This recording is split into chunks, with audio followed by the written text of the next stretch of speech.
It usually takes 3 of us to try to get first because we do so much volume, so we're gonna start to break down the tuna.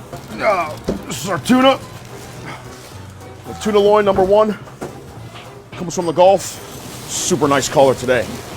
Look at that. We probably go through about 100 to 150 pounds of tuna a week with all of the different applications that we have. We're charging a lot of money. We really want to take care of our guests.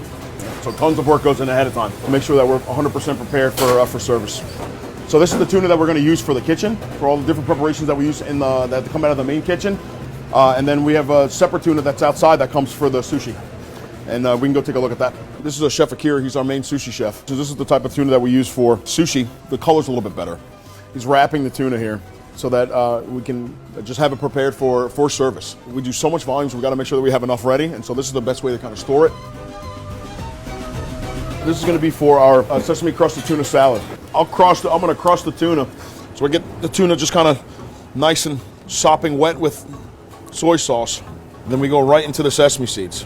If you have dishes like the sesame crusted tuna, you have a dish like that people really, really enjoy, and you want to make sure that you give the people what they want. You know, sesame crusted tuna is not a dish that people have not heard of before. Fun fact is, this is actually one of the dishes that I made for my tasting when I first took this job, and it's still on the menu 10 years later. There's definitely a feeling of like once the chef has a dish that he knocks out of the park and it's a 10, you kind of get bored with it, and then they don't want to make it anymore.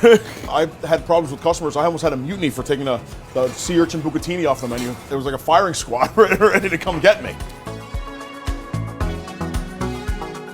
This is exactly how I looked when I made it for my tasting before I took the job.